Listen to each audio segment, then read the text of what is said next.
Morning, everyone. I'm Fred Ryan, Chairman of the Board of Trustees of the Reagan Presidential Library. Thank you.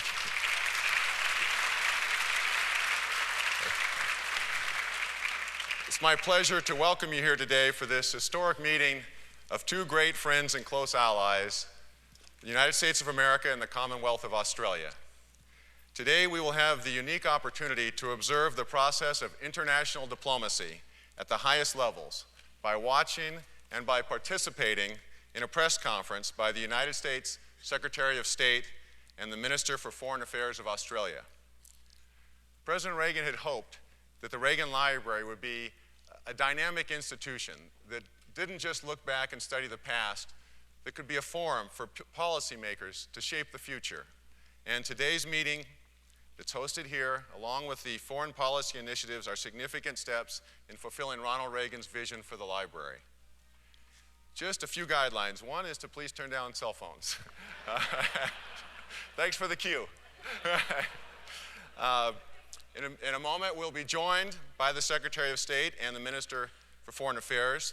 They will deliver statements about the bilateral meeting they have just concluded here, and then we'll participate in a press conference. The audience, in addition to the press, the audience will have the opportunity to ask questions as well. So I would ask you, whether you were with the press or one of the guests here today, when you have a question, there will be a microphone presented to you, and please use the microphone as this event is being broadcast. Now, please welcome Mrs. Nancy Reagan, along with the Secretary of State of the United States of America and the Minister for Foreign Affairs from the Commonwealth of Australia.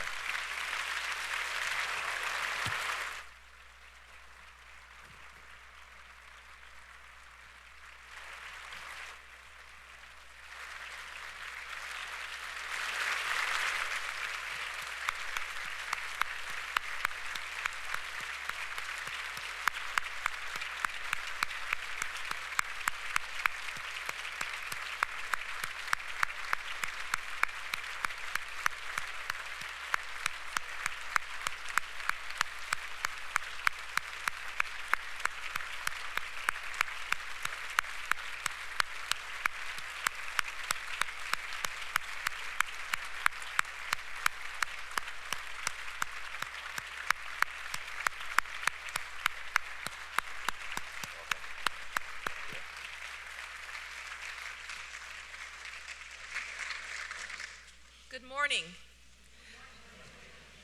I would like to welcome my good friend, Alexander Downer, the Foreign Minister of Australia, and the Australian delegation to the United States and to a place that, for me, has become home, California.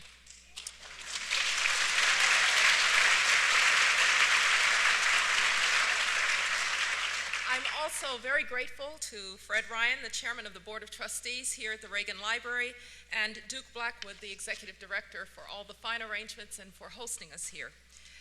But the person that I most want to thank for having us here is just the extraordinary woman in front of me, Nancy Reagan.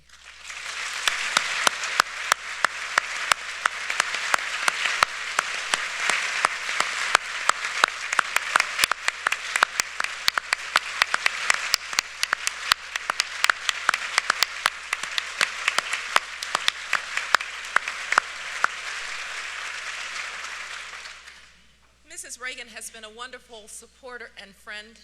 Thank you for that, Mrs. Reagan. But she and the man that she called Ronnie shared a truly special relationship, and we here in America are gaining a fuller portrait of that affection.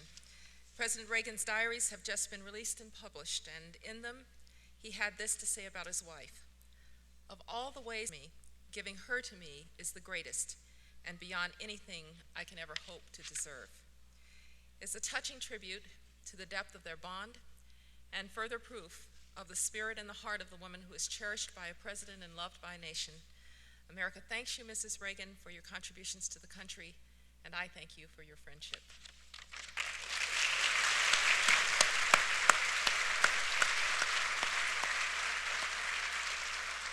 President Reagan was a fierce defender of democracy, a true champion of liberty for people all across the globe. Next month marks the 20th anniversary of that unforgettable day at the Brandenburg when he spoke those words now etched in the world's memory. Mr. Gorbachev tear down that wall. I remember that day and the words that rang so true when President Reagan said, and I quote, "There stands before the entire world one great and inescapable conclusion. Freedom leads to prosperity. Freedom replaces the ancient hatreds among the nations with comity and peace. Freedom is the victor." His dream of freedom seemed impossible on that day in 1987. 20 years later, it seems that it must have been inevitable. Today, President Reagan's vision has fully grown. The Cold War has ended, the Berlin Wall has come down, and throughout Eastern Europe, democracy has taken hold. Millions of people today have rights that they never dreamed possible. Another conviction that guided President Reagan was his belief in the importance of America's allies, allies with whom we share common values like tolerance and human rights, allies with whom we could stand together to promote freedom and democracy, and allies with whom we could rally to freedom's defense when necessary. Australia is, and always has been, one such ally.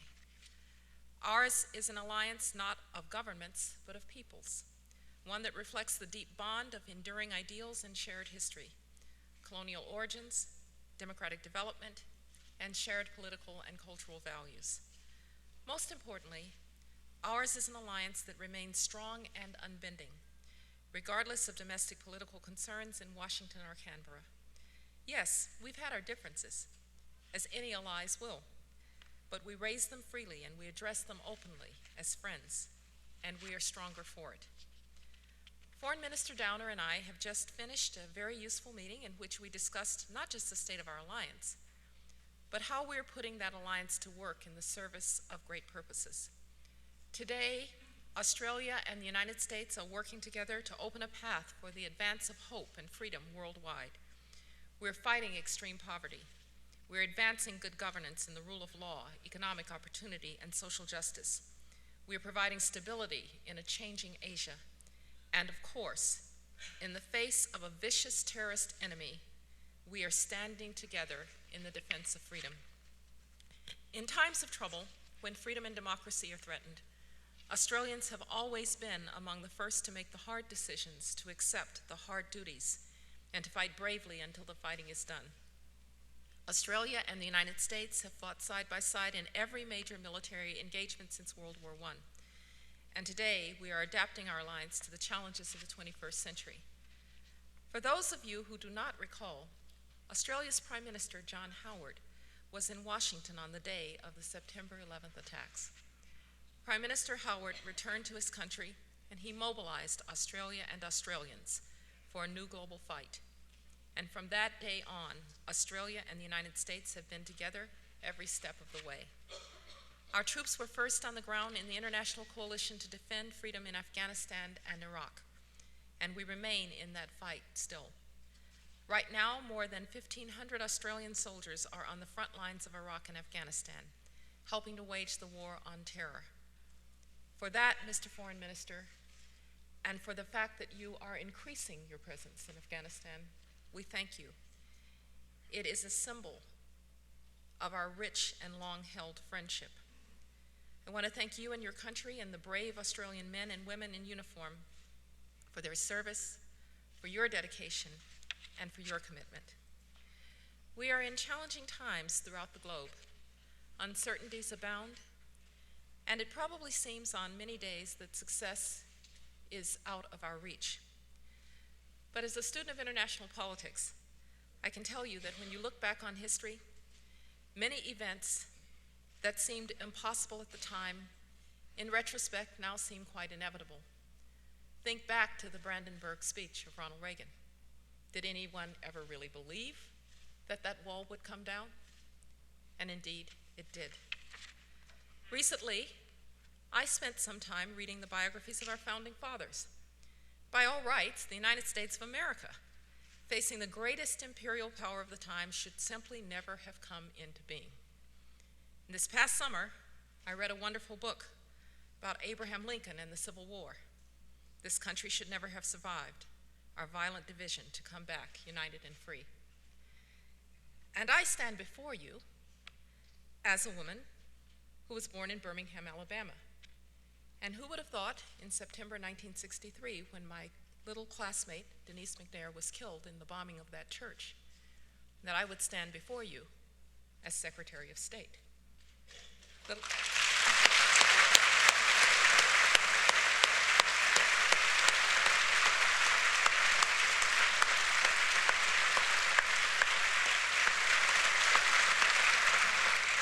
And then I always think about the last time that I was in government, and I was fortunate enough to be the White House Soviet specialist at the end of the Cold War. Doesn't get much better than that. And I had a chance to be there for the liberation of Eastern Europe and for the unification of Germany and for the beginnings of the peaceful collapse of the Soviet Union. But I recognize that I was just harvesting good decisions that were taken in 1946, in 1947, and 1948. Decisions taken by people like Truman and Acheson and Nitze and Kennan, those who believed that freedom would triumph. And what a difficult thing it must have been to believe that freedom would triumph, because in 1946, the communists were not just on the move in Eastern Europe. There were concerns that Western Europe too might fall to communism. When the French communists won 46% of the vote, and the Italian communists 48% of the vote. And in 1947, the reconstruction in Europe was still failing, with 2 million starving Europeans. And in 1947, civil war broke out in Greece and civil conflict in Turkey. And in 1948, the Berlin crisis permanently divided Germany, and Czechoslovakia fell to a communist coup. In 1949, the Soviet Union exploded a nuclear weapon 5 years ahead of schedule. The Chinese communists won, and in 1950, the Korean War broke out. Who would have thought that in 1989 and 1990 and 1991, freedom would triumph throughout Europe? And who would have thought that I would have accompanied President Bush in 2006 to a NATO summit on the territory of Latvia? So, things do change in international politics. If you stay free and true to your values, if you stay strong, if you recognize that threats must be confronted, good things do happen. But they happen not just because of the strength of the United States, but because of the strength of our friends and our allies with us. And it's in that regard that I am so pleased to honor and to welcome my great friend, Alexander Downer of Australia, to the United States.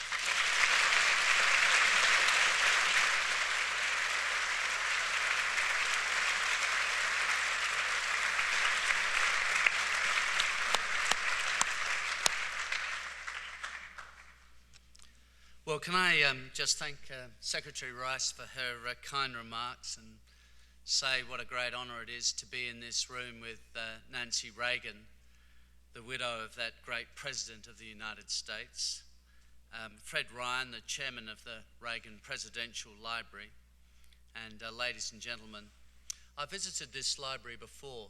I came here a little over a year ago, and I planted an Australian gum tree here as a tribute from the Australian people to the memory of President Reagan.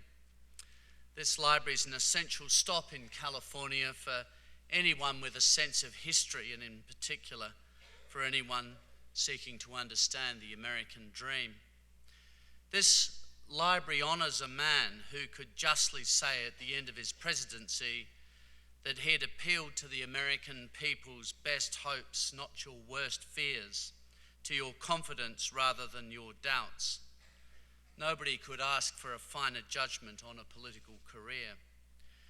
President Reagan once defined statesmanship in 1985, halfway through his term in the presidency. He declared then that setting out a vision was not sufficient. Statesmanship also required courage, persistence, and patience. I suspect that President Reagan put courage first because he thought, as Winston Churchill did, that courage is the quality which guarantees all the others. President Reagan, like Churchill, faced the preeminent moral challenge of his generation And the thing about President Reagan is he prevailed against it. Through his courage, he brought about the liberation of hundreds of millions of people and ended the totalitarian evil that had threatened the security of the rest of the world. This was, together with the defeat of the Axis powers in World War II, the greatest victory for freedom of the last century. We Australians understand what it means to have the courage to stand by your friends. We call this value mateship. Australia and the United States, we stand as mates by each other. To illustrate this point, I've today given the library a bound copy of the debates in our Parliament that followed the shocking terrorist attacks of the 11th of September 2001. These debates culminated in the adoption of an historic resolution that confirmed the Prime Minister of Australia's decision taken on American soil immediately after September 11th that invoked our defence alliance with the United States, in effect to declare war on the terrorists that had attacked our friend and our ally. We did this because Australia's alliance with the United States is the bedrock of our foreign policy, our strategic choices and our security. But more importantly, we did it because it was the right thing to do. Active, sustained, intense engagement by the United States in the Asia-Pacific is indispensable for the security and growth of our region. We believe that purposeful, determined, committed American leadership is equally indispensable to the peace and prosperity of the entire world. For us in Australia, these judgments are clear. There is a moral clarity about them. We fundamentally believe that the United States is a force for good in the world.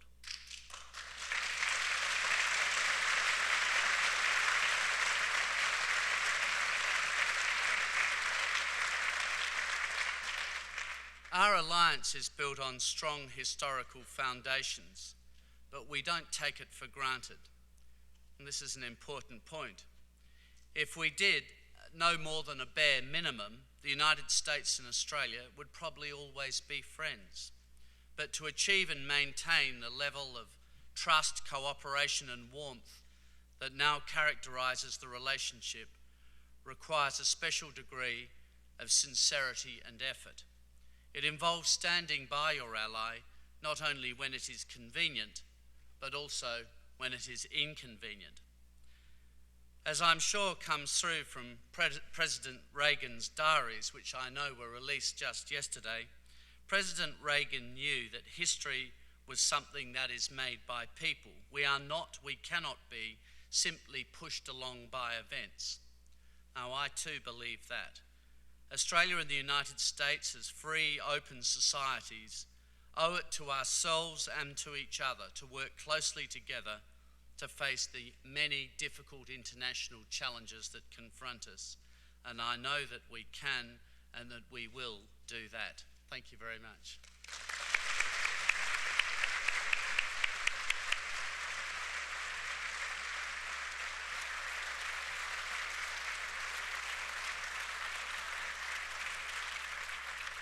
Madam Secretary, Mr. Minister, thank you for those wonderful remarks.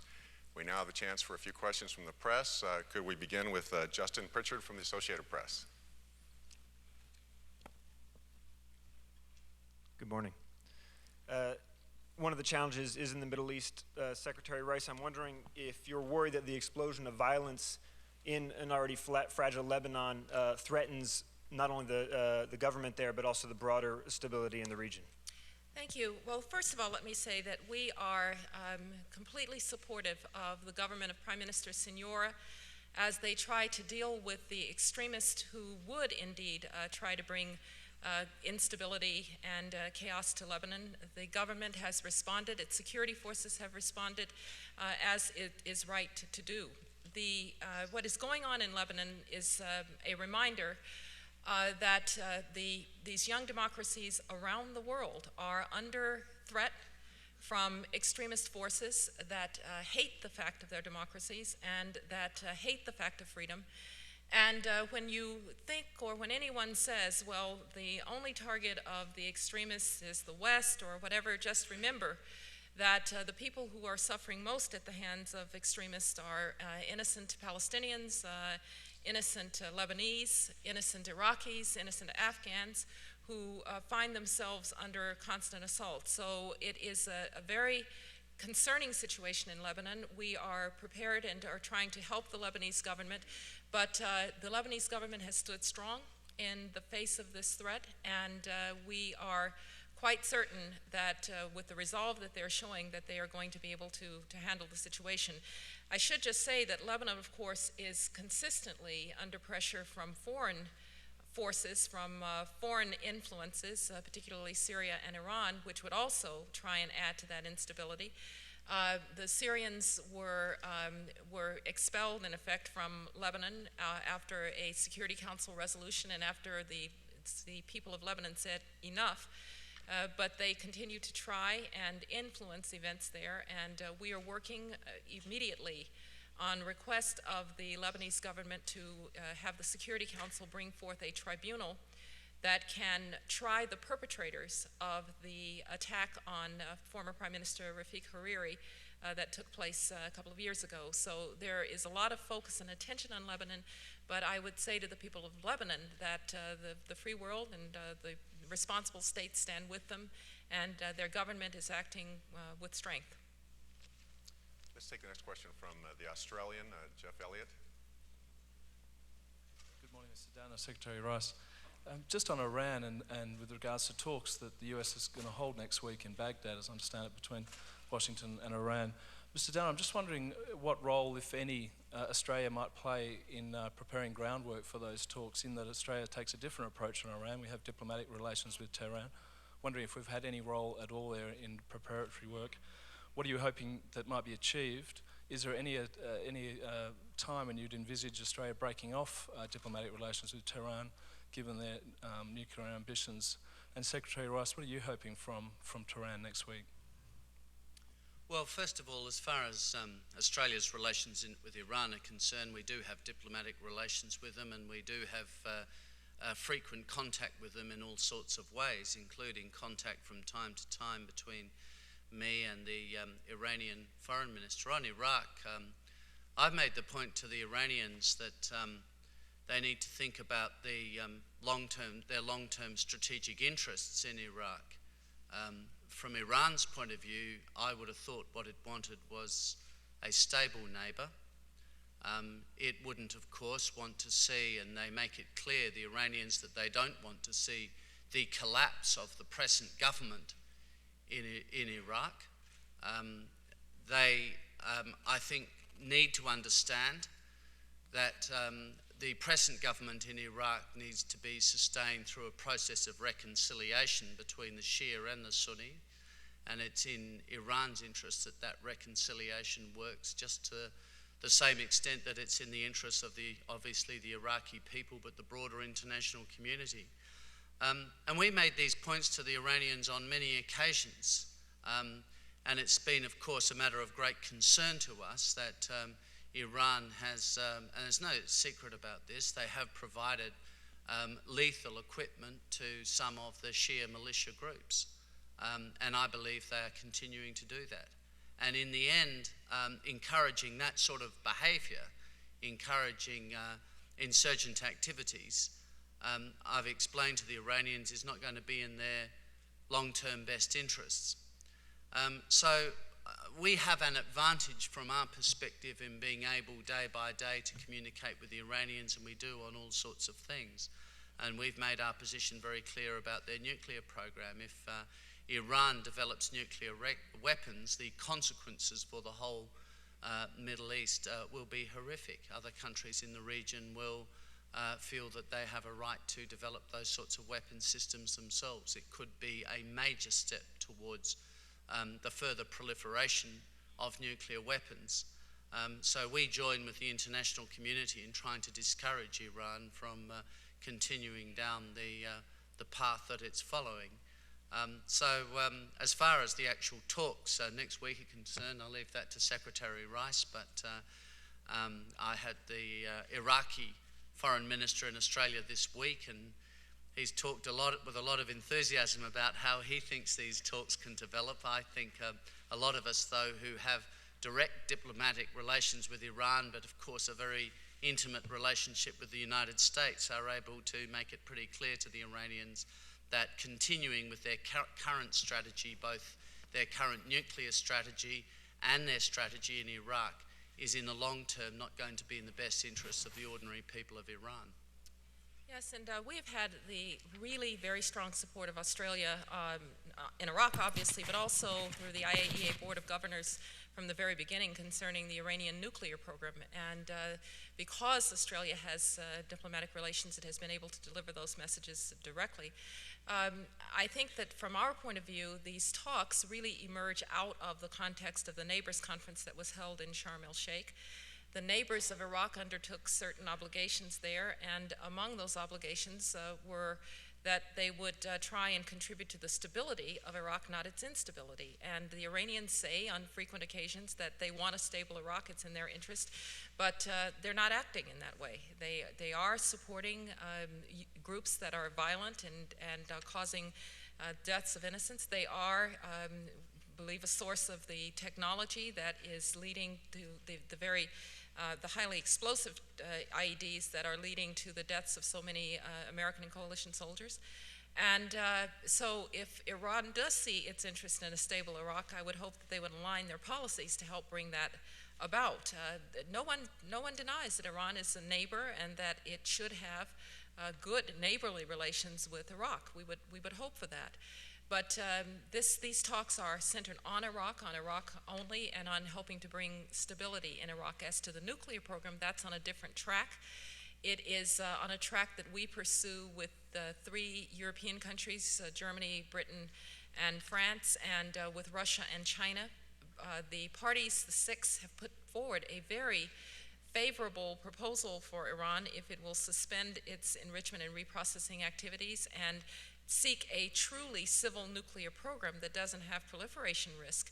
And I find it very hard to understand why the Iranians are not attracted to a way back into the international system rather than continuing to deepen their isolation. But if they continue down the path that they're in, that's exactly what they're going to do. They're going to deepen their isolation, and we always have the Security Council track at our disposal should the negotiating track fail. We already have 2 Security Council resolutions, and they are strong. 1737 and 1747 are very strong, Chapter 7 resolutions, and I think Iran is beginning to understand that people will worry about dealing with Iran, both reputationally and in terms of investment, if they remain a part of that not very attractive club of countries that are under Chapter 7 in the UN. Thank you. How about for our next question from here in Los Angeles, KCBS, Amy Johnson. Secretary Rice, this has been an exciting week here at the library with the release of the Reagan Diaries. And a lot of people have been able to see an in-depth look at President Reagan's terms in office. How do you think President Bush will be compared and remembered in comparison to President Reagan when he completes his 2nd term? Well, history will have to judge that. I can tell you that I know that President Bush will have to be remembered for the fact that in the war on terror, he has understood that every day we get up and we make choices about whether or not we're going to try to defend our values and whether we're going to try to defend freedom and whether we're going to defend the kind of world that we wish to live in. Because at the same time that we're making that choice, the terrorists have made their choice on any given day. They want to destroy that foundation. And you can read it, you can look at them, you can read what they say, you can see how they act. And President Bush has been and has mobilized this country, and with good allies, great allies like Australia, mobilized this country for that fight. Now, I know that years out from the attack, it's perhaps we're starting to forget the circumstances that led to that attack, when we weren't able to adequately share intelligence information, when we weren't adequately able to surveil terrorists, when we were not able to get the kind of information that we needed to be able to prevent an attack. But I can tell you that I get up every day and I recognize that we are still in danger because the terrorists only have to be right once. We have to be right 100% of the time, and that's an unfair fight. And that's why you have to take the fight on the offense. And that's why you have to try and address the circumstances that produced Al-Qaeda in the Middle East, whether it is what was their immediate base in Afghanistan, or to try and address the freedom gap in places like Iraq, where now with the overthrow of Saddam Hussein, the Iraqi people, struggling to be sure, difficult to be sure, more difficult than I would have thought to be sure, but where they're struggling to try and find a way to resolve their differences by politics, not by violence, and where extremists, whether they threaten in Iraq or Afghanistan or Lebanon, are trying to unravel that dream. And I think that what I would hope that we will all be remembered for is having understood that struggle, having engaged that struggle, and having recognized that it's a struggle of a generation. The remarkable thing to me about Ronald Reagan is that he recognized very, very early in his career that the struggle against communism was a generational struggle. But when he had a chance to act, he acted in a way that hastened the decline of communism, didn't take it as a given, didn't believe that it was something that needed to be or could be accommodated, and in having that kind of strength of moral leadership, allowed people across the globe to rally in the cause of the defense of freedom. You're never wrong when you're defending freedom.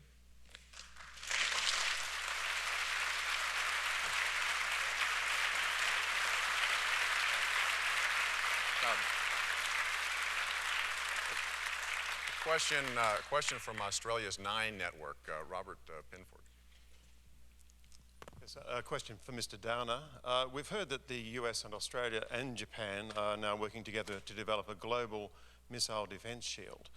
And so is it realistic now to expect to see missiles in place guarding Australian cities in the future? And who do you perceive out there as the enemy? I don't think that's likely any time in the foreseeable future. I don't think that we're likely to have missile defence systems established in Australia as such.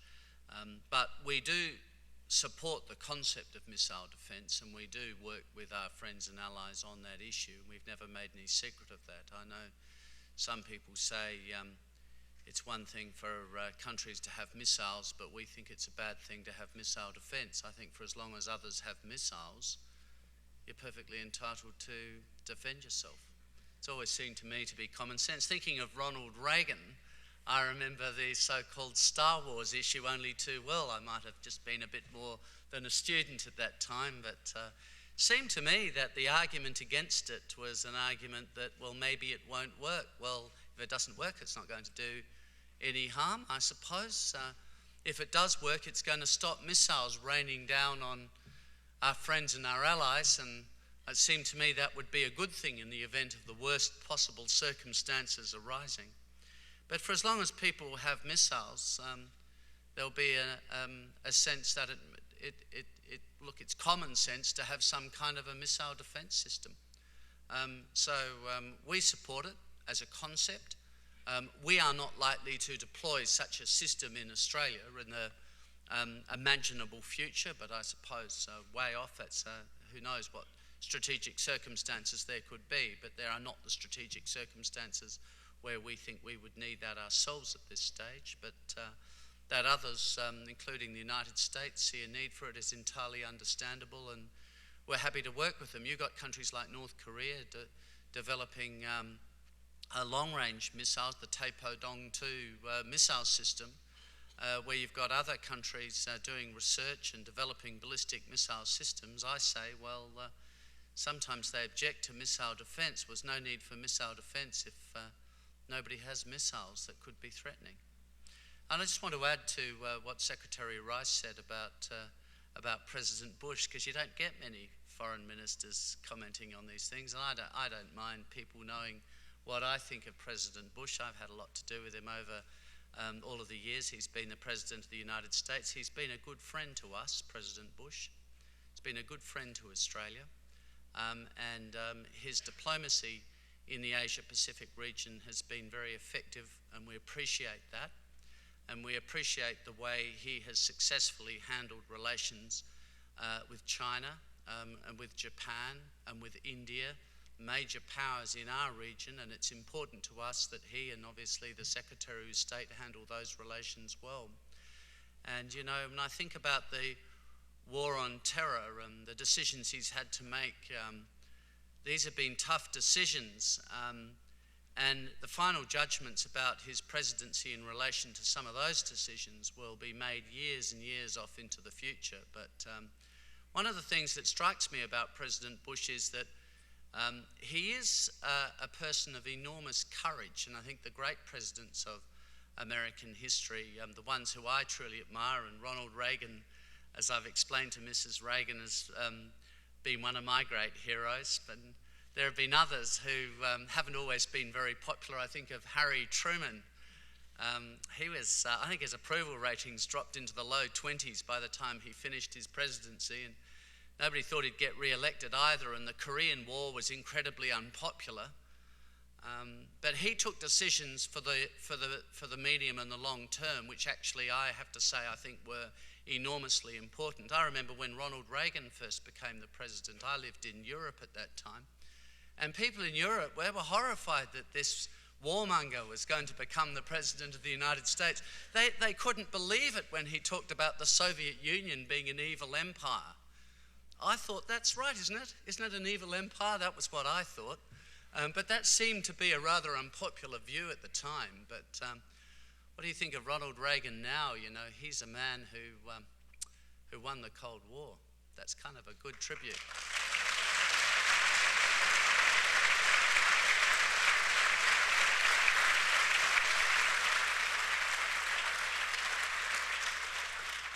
And will people say of President George W. Bush that he ran away when the terrorists struck? I don't think they'll say that about him either. I don't think they'll say that about him. They'll say that he confronted them and he showed a lot of courage in doing that.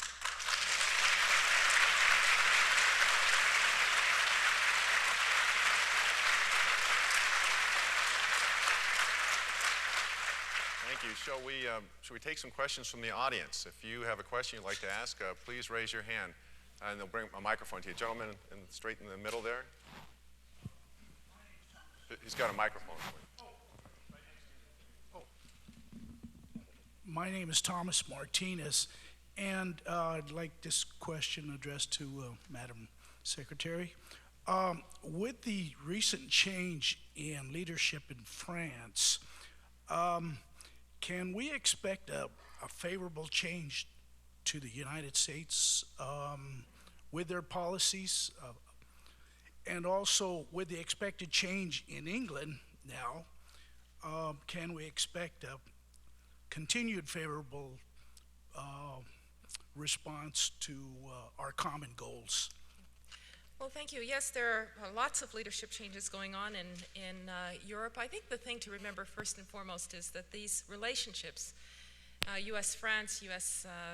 Great Britain, Germany, are enduring relationships. They're relationships that are based on values, and so there is just a base there that is there no matter who occupies the position of leadership.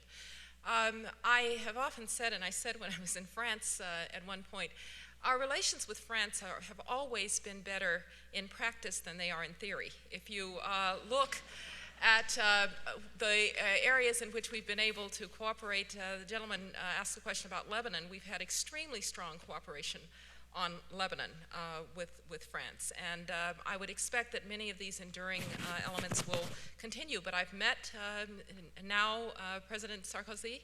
He is a remarkable man. I think that he does very much admire the United States. I look forward to working with him, and he has, I had a chance to watch a little bit of his debate, and what is very clear is his desire to push his country forward, and a strong and vibrant France, like a strong and vibrant Europe, is good for the United States. And in Great Britain, of course, Prime Minister Blair has been the strongest of friends, and he's been there in all the difficult decisions with the president has been Prime Minister Howard.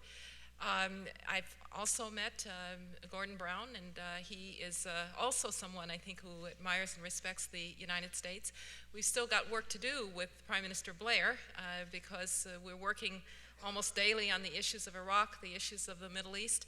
But the very good thing is that you are able to continue these relationships even when there are leadership changes. But the leaders who went through these crucible times, like Prime Minister Blair, like Prime Minister Howard with the President, they are special. And so I look forward to working with whatever leadership is there with our great allies. But we did go through times that test and prove friendship. Thank you. A question on the right side, Gil Glazer. Madam Secretary, the whole nation is nervous about the Islamist fanaticism. Have you thought about the fact that the problem with them is they have no jobs? They're not industrialized. You know, idle hands are the devil's tools. Are we considering that? Yes. Well, you make a very good point. I think that some of the leadership, most of the leadership of the extremists can't really claim poverty. They are people themselves of means. When you look at the biographies of the suicide hijackers, it's hard to believe that these were not people who were instead software engineers. I mean, there is something that is very disconcerting about the fact that some of these people are middle class or greater in the leadership. They however, they did come out of a context in which there was a freedom gap in the Middle East that did not give a healthy channel for political activity, and so political extremism became the outcome. But you're right in that many of the people on whom they prey, the young people that they tell, if you go out and you will be a suicide bomber, or you go out and you will kill innocent people, those are people for whom there is very often hopelessness and poverty, and the kind of people who see no other way out and are seeking some kind of glorification.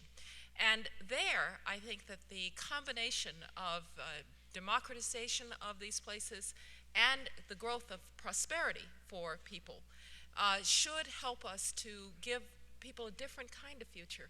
You know, it can't be that a mother, whether an Iraqi mother or a Palestinian mother or an Afghan mother, somehow wants her child to grow up to be a suicide bomber and to take his own life and that of another innocent person. That just doesn't accord with what we know human beings want and desire. And so something has gone terribly wrong, and these extremist leaders are appealing then to hopelessness and helplessness, and we have to address the root causes as well, which is why the president has been so insistent on a democracy agenda, so insistent on support for education, so insistent on support for development. Perhaps one of the things that's not well understood about President Bush, and thank you, Alexander, for the fine words about him, but I think one of the things that's not understood, for instance, is that this administration has nearly tripled development assistance, official development assistance around the world, and we've nearly quadrupled it in Africa. We've doubled it in Latin America. The president's policies on AIDS relief, the American people have given dramatically to the president's emergency fund for AIDS, $15 billion for AIDS relief, malaria relief. We have education programs around the world. Women's empowerment and girls' education has been one of the cores of what we've been doing in places like Afghanistan. Those are all too a part of the very important effort to give people hope.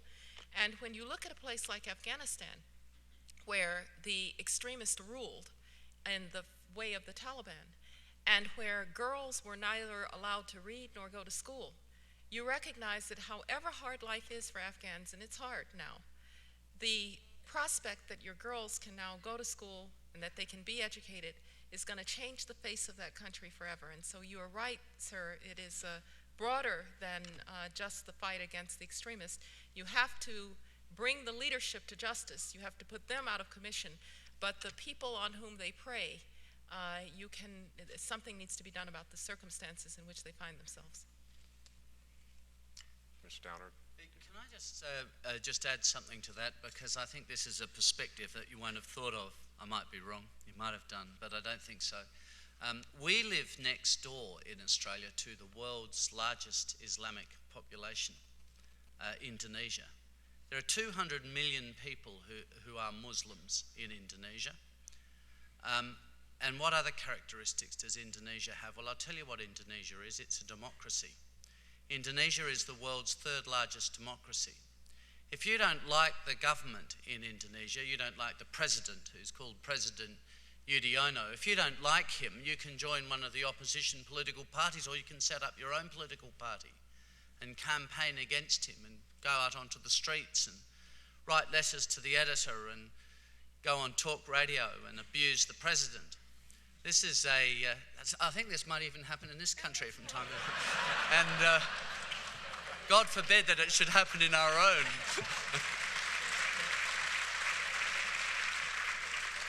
Indonesia is a new democracy. You know, one of the truly great successes of the world in recent years, an unheralded success, is the advent of democracy in the world's largest Islamic country, the world's largest Muslim country, in Indonesia. And one of the consequences of this, in my view, is that you have seen, a decline in support for extremism in Indonesia. Over the last 2 or 3 years, there has been a significant decline, according to opinion polling, in support for Islamic extremism in Indonesia. Now, I think this sort of plays into what Secretary Rice has just been saying.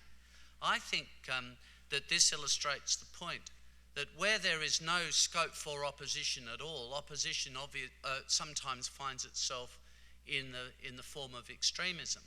Where there is scope for opposition and dissent, then people will move towards more moderate elements as the leaders of, or amongst the leaders of, dissent and disagreement with the government.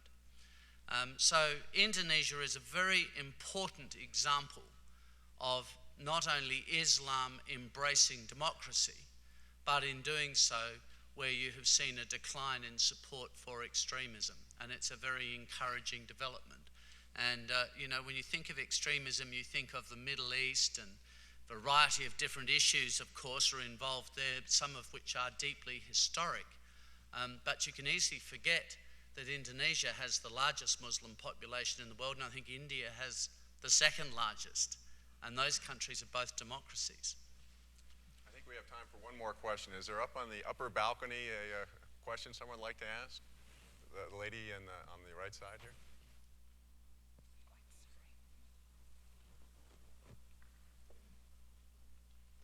I'm so glad you brought up India and the moderate groups that are there. But I have heard that those moderate groups have declined U.S. association, that they don't want our support. And I'm curious why you think that is, to either of you. Well, actually, I think when you look at a place like India, you can see that we have better relations with India now, the United States, than really at any time in India's history and in the history of our relationship with India. And it's because it's based on a sense of partnership, a sense that India is an emerging, great multi-ethnic democracy, and that means that it's going to play its own role in the world. One of the things that we sometimes forget is that even if we have very good relations with countries, they won't always agree with us. And in the case of India, this is a country that in many ways, as the leader of the non-aligned movement at the time of the Cold War, defined itself in juxtaposition to the policies of the United States. And we've overcome a lot of that. But it isn't going to overcome the fact that there will be differences, and there will be differences among parts of the population. But I can tell you that when you go, the number of Indian students studying in the United States, and now increasingly Americans who want to study in India, the number of contacts between Indian business and American business. I come, as you know, from right up the road from Silicon Valley. There is something like the Silicon Valley in India as well, where people are engaged in the highest of high-tech development. And so it is becoming increasingly a relationship that's not just government to government, that is also people to people. And we want to encourage that.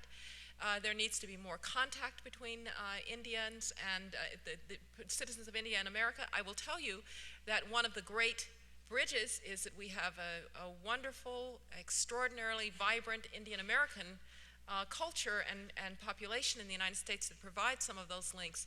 But I've found the people of India very friendly when I go there. I've taught lots of students from India in my role as professor at Stanford, and I think you're going to see, as this great democracy emerges, deals more and more with its poverty, that you're going to see better and better ties between America and India. One of the most remarkable things that we did during the recent presidential trip to India was we went out to some agricultural areas where Indians are working on new technologies in agriculture. The United States, through USAID and American assistance, was very fundamental in what was called the Green Revolution in India in the 60s, making India self-sufficient in agriculture. And we're continuing that now by working with India on drought-resistant crop and the like. So you tend to think only about the government-to-government piece. You tend to think only about the very important civil nuclear deal that we have concluded with India and hope to finalize very soon. But this is a very broad and deep relationship, and I think it's only going to become more so over time. I think the transformation in India over the last, I would say, 15 years has actually been quite, 20 years maybe, has been quite dramatic. You've got to think about the history of modern India a bit. I mean, here is a country which was colonized by the British for a couple of hundred years or so, and in 1947 gained its independence. So an Indian perspective of the West was seen through if you like, the colouring of colonialism, which is something they didn't particularly appreciate. And so as time went on, you know, in the late 40s, from 47 through the 50s, although India was one of the co-founders of the non-aligned movement with Indonesia, India certainly had a tilt in its foreign policy towards the Soviet Union. The great changes that have taken place have been we'll call them the Reagan changes, the end of the Cold War, the massive paradigm shift that took place at that time, the victory for liberal democracy and for the market-based economic system. And India, in any case, was a democracy, but increasingly since 1990 has been embracing the market as well, the market-based system. So no Cold War paradigm anymore, embracing the market system, losing interest in the history of British colonialism in India. India has become, from our perspective in Australia, and we're an Indian Ocean country, a much better country to work with and a very good partner, and that's strengthening all the time. In the war against terrorism, I mentioned that India had the second largest Islamic Muslim population in the world. Of course, they're a minority in India. It's predominantly a Hindu country. But India has been a very good partner in the war against terrorism. And India is a champion of democracy and an increasingly a liberal market country. And I'm pleased to see the way the United States relations are warming with India, and we look forward to seeing the United States successfully conclude its nuclear agreement with India sometime soon. That'll be an important symbolic step forward, quite apart from the mechanics of it. But this is an emerging country which has a settled political system. In 20 years' time, India will be a richer country than it is today, a lot richer than it is today, but it'll still be a liberal democracy, a parliamentary democracy as it is. So I think you can be optimistic about India. Thank you, Madam Secretary, Minister.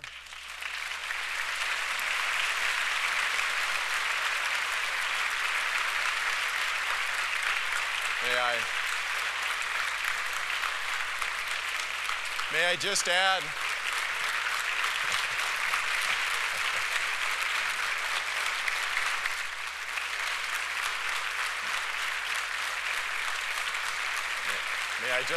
that from the presentation we've seen today, it is very clear why the relations are so strong and so positive between our two countries. And it's also very clear that the diplomatic responsibilities in both of our countries are in extremely capable hands. Thank you for joining us today.